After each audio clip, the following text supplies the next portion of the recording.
بسم اللہ الرحمن الرحیم۔ السلام علیکم عزیز دوستو، امید ہے کہ آپ سب خیریت سے ہوں گے۔ دوستو اس تصویر کو ذرا غور سے دیکھیں کہ 2019 میں پانی کے درمیان موجود پلرز دریا میں پانی کی مقدار یا اس کی سطح کو بتا رہے ہیں، جو اگلے 2 سال کے اندر ہوتے ہوتے مسلسل خشک ہو رہی ہے، اور یہ قیامت کی ایک اہم ترین نشانی ہے۔ دوستو یہ ہے دریائے فرات۔ دریائے فرات کا خشک ہونا ہی جنگ ہرمجدون یا پھر دنیا کی سب سے آخری جنگ آرماگیڈن کے شروع ہونے کا آغاز ہے، جس کا وعدہ دنیا کے سب سے سچے انسان محمد مصطفیٰ صلی اللہ علیہ وآلہ وسلم نے کیا، جو ہر صورت پورا ہو کر رہے گا۔ حضرت ابو ہریرہ رضی اللہ تعالیٰ عنہ سے روایت ہے کہ رسول پاک صلی اللہ علیہ وآلہ وسلم نے فرمایا کہ قیامت اس وقت تک قائم نہیں ہوگی جب تک کہ دریائے فرات سے سونے کا پہاڑ نہ نکل آئے، جس کو لے کر بہت ہی خوفناک لڑائی ہوگی، اور ہر لڑائی کے اندر 100 میں سے 99 لوگ مارے جائیں گے۔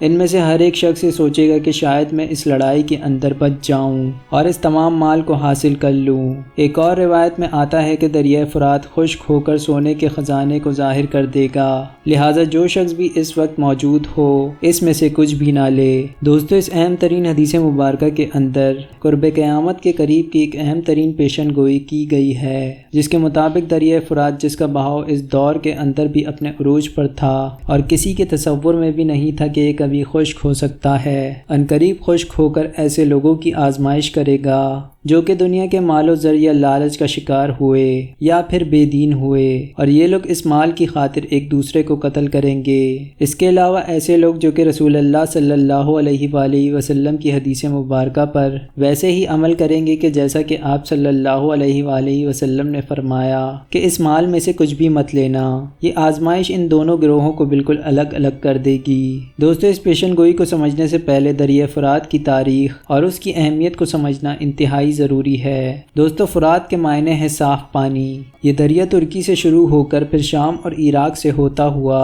پرشین گلف تک پہنچتا ہے، اور واقعہ کربلا اسی دریائے فرات سے نکلی ایک نہر کے کنارے پیش آیا تھا، جسے نہر القمہ کہا جاتا ہے۔ جب امام حسین علیہ السلام اور آپ علیہ السلام کے ساتھیوں پر اس دریا کا پانی بند کر کے سب کو مظلومانہ شہید کر دیا گیا، اسی لیے روایات کے اندر اس دریا کی بہت ساری فضیلتیں بیان ہوئی ہیں۔ دوستو اس دریا کی لمبائی ہے 3900 کلومیٹر، اور ترکی کے مشرقی حصے سے یہ شروع ہو کر عراق اور شام سے گزرتا ہے، اور دریائے فرات اور دریائے دجلہ ایک دوسرے کے متوازی ہیں، اور یہ دونوں دریا پرشین گلف کے نزدیک ایک دوسرے سے ملتے ہیں، اور اس کے بعد اسے شط العرب کہتے ہیں۔ یہی دریا ایران اور عراق کا بارڈر ہے۔ فرات اور دجلہ کی وجہ سے اس علاقے کی سرزمین زرخیز ہے، اور یہ زمین بین النہرین کے نام سے مشہور ہے۔ یہ سرزمین انسانی تہذیب کا مرکز رہی ہے، اور تاریخ کے اندر مختلف تہذیبوں کو اس سرزمین کے اندر کافی ترقی حاصل ہوئی۔ مثال کے طور پر بابل کے قدیمی دارالخلافہ کی بنیاد بھی دریائے فرات کے اسی کنارے پر رکھی گئی۔ بعض روایات کے مطابق فرات ایک مقدس اور بافضیلت دریا ہے، جس کے اندر جنت کا پانی شامل ہے، جو 7ویں آسمان پر موجود ایک بہت بڑے درخت سدرۃ المنتہا کی جڑوں سے آ رہا ہے۔ دوستو سائنٹیفکلی طور پر آج یہ بات ثابت کرنا مشکل ہے کہ 7 آسمانوں پر موجود سدرۃ المنتہا سے کس میڈیم کے ذریعے یا پھر کس پائپ کے ذریعے یہ پانی زمین کے اندر تک پہنچ رہا ہے۔ یہ بات تو اللہ ہی بہتر جانتا ہے، لیکن شاید آنے والے وقتوں کے اندر ہم اس کی سائنس کو بھی دریافت کر لیں۔ دوستو انٹرنیٹ پر دریائے فرات کے خشک ہونے سے متعلق بہت سارے دعوے موجود ہیں۔ کہیں پر تو کوئی شخص یہ کہہ رہا ہے کہ وہ سونے کا پہاڑ انسانوں کو مل گیا، جس کے بارے میں یہ پیشن گوئی کی گئی تھی، اور کسی کا کہنا ہے کہ یہاں سے دریافت ہونے والا تیل یا اس تیل سے حاصل ہونے والی دولت دراصل ایبسٹریکٹ معنوں کے اندر یا مثال کے طور پر سمجھانے کے لیے سونے کا پہاڑ بنا کر بیان کی گئی تھی۔ تو کوئی دریائے فرات کے خشک ہونے والے علاقوں سے ملنے والے اس پر اسرار شہر کو سونے کے ایک پہاڑ سے تشبیہ دے رہے ہیں۔ دوستو جون 2022 کو یہ خبر آئی کہ عراق کے اندر انوائرمنٹ کی تبدیلی کے 6 سال کے بعد دریائے دجلہ کے خشک ہونے سے 3500 سال پرانی ایک بستی دریافت ہوئی ہے اور ماہرین آثار قدیمہ کے مطابق دریائے دجلہ کے خشک ہونے کے بعد ظاہر ہونے والی یہ بستی 1275 سے لے کر 1475 قبل مسیح کے درمیان قائم ہوئی تھی۔ یہ بستی زلزلے سے تباہ ہوئی تھی اور بابل عراق کا یہ شہر دنیا کا سب سے پہلا میٹروپولیٹن شہر تھا جسے میسوپوٹیمیا بھی کہتے ہیں، لیکن بابل اب کھنڈرات بن چکا ہے۔ بغداد سے 100 کلومیٹر دور دریائے فرات کے کنارے پر واقع یہ انسانی تاریخ کا پہلا شہر تھا جس کی آبادی تقریباً 2 لاکھ سے بھی زیادہ تھی، اور 4000 سال قبل مسیح کی تحریروں کے اندر بھی اس شہر کا تذکرہ ملتا ہے۔ تورات کے مطابق حضرت آدم علیہ السلام بابل عراق کے اندر ہی رہتے تھے۔ جب قابیل نے حابیل کو قتل کیا تو قابیل اپنے اہل و عیال کے ساتھ بھاگ کر بابل کے پہاڑوں میں چلا گیا، تو اس جگہ کا نام پڑ گیا بابل، جس کے معنی ہے جدائی۔ پھر جب حضرت ادریس علیہ السلام مبعوث ہوئے تو دوسری جانب قابیل کی اولاد بھی بڑھ گئی، تو اس نے پہاڑوں سے نیچے اتر کر بھی بہت فساد برپا کیا،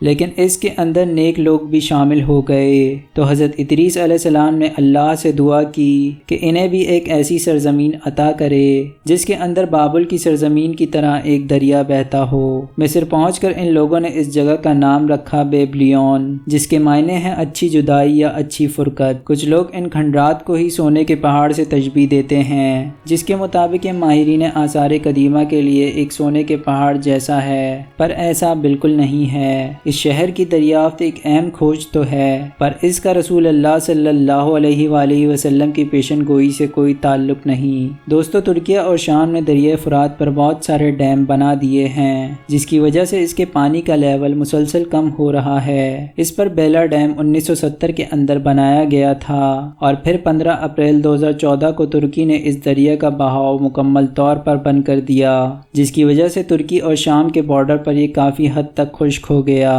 اور پھر یہ قدیم شہر دریافت ہوا۔ اب بابل شہر کیونکہ پرانی حکومتوں کا مرکز تھا، لہٰذا کچھ لوگوں کو امید ہے کہ یہاں پر دفن کوئی بہت بڑا سونے کا خزانہ اس شہر کے نیچے موجود ہو سکتا ہے۔ اس کے علاوہ اس کے آس پاس بہت چھوٹی چھوٹی ایسی چٹانیں موجود ہیں جن کے اندر سونے کی کافی مقدار موجود ہے، جو کہ یہاں کے لوکل لوگ تھوڑی تھوڑی مقدار میں نکالا کرتے تھے۔ لیکن جب یہ شہر زلزلے کے بعد تباہ ہوا تو یہ چٹانیں دریا کے نیچے ہی دفن ہو گئیں، اسی لیے آج بھی دریائے فرات کے نیچے موجود ان چٹانوں سے بہت معمولی مقدار کے اندر سونا نکالا جاتا ہے، جسے بنیاد بنا کر اس پیشن گوئی کو سچ بتایا جا رہا ہے۔ لیکن دوستو، ایسا بالکل نہیں ہے، اور اب تک کہیں سے بھی دریائے فرات کے اندر سونے کا پہاڑ یا بہت زیادہ مقدار کے اندر سونے کے خزانے کے ملنے کی تصدیق نہیں ہو سکی ہے، اور ایسا اس لیے بھی ہے کیونکہ حدیث مبارکہ کے الفاظ کے مطابق پہلے اس دریا کو مکمل طور پر خشک ہونا تھا، جبکہ آج بھی اس کے اندر کچھ پانی ابھی بھی باقی ہے۔ سو ممکن ہے کہ مکمل خشک ہونے کے بعد ہمیں واقعی کوئی ایسا سونے کا پہاڑ دیکھنے کو مل جائے، یا پھر ایسا خزانہ دنیا کے سامنے آئے جو حدیث مبارکہ کے الفاظ کے بالکل مطابق ہو، یا یہ بھی ممکن ہے کہ ہم انسانوں کو اسے کھوجنے کی ضرورت ہی نہ پڑے، بلکہ اللہ تعالیٰ خود اس پہاڑ کو بنا کھوجے ہی اچانک سے انسانوں کے لیے ظاہر کر دے۔ دوستو، اگر دریائے فرات اسی سپیڈ کے ساتھ مستقبل کے اندر بھی خشک ہوتا رہا تو ہمیں یہ عمل 1 سے 2 سال کے اندر ہی مکمل ہوتا دکھائی دے گا۔ تب تک ہمیں بس انتظار ہی کرنا ہوگا، جبکہ اس کے علاوہ انٹرنیٹ پر اس پیشن گوئی کے متعلق جتنے بھی دعوے موجود ہیں، چاہے وہ تیل کے ملنے کے ہوں یا پھر سونے جیسی کسی قیمتی دھاتوں کے ملنے کے یا کسی بھی اور قیمتی چیزوں کے ملنے کے، وہ سب کی سب من گھڑت باتیں اور افواہیں ہیں جن کا حقیقت سے کوئی تعلق نہیں، کیونکہ حدیث مبارکہ میں واضح طور پر سونے کے پہاڑ کا ذکر ہے، یا پھر خزانے کا، نہ کہ کسی دولت کا۔ اسی لیے علماء کرام کے مطابق یہ کوئی ایبسٹریکٹ نہیں ہو سکتا، بلکہ اس سے مراد ایک سونے کا پہاڑ ہی ہے، اور یہ ان قریب ظاہر ہو کر رہے گا، آج کل یا پھر کچھ سالوں کے اندر، اللہ اسے بہتر جانتا ہے۔ باقی اس دریا کا تیزی سے خشک ہونا اور اس کے پانی کے لیول کا دن بدن کم ہونا اس بات کی واضح علامت ہے کہ قیامت بہت نزدیک ہے، اور کچھ ہی سالوں میں اس دنیا میں بڑی جنگوں کا آغاز ہو جائے گا۔ باقی آپ اس بارے میں کیا سوچتے ہیں؟ اپنی قیمتی رائے کا اظہار کمنٹس میں ضرور کریں۔ دوستو، امید ہے کہ ویڈیو آپ کو ضرور پسند آئی ہوگی۔ اسی طرح کی مزید معلوماتی ویڈیوز دیکھنے کے لیے ہمارے چینل کو سبسکرائب کریں۔ اللہ سے دعا ہے کہ اللہ ہمیں نیک عمل کرنے کی توفیق عطا فرمائے اور ہم سب کا خاتمہ ایمان پر فرمائے۔ آمین۔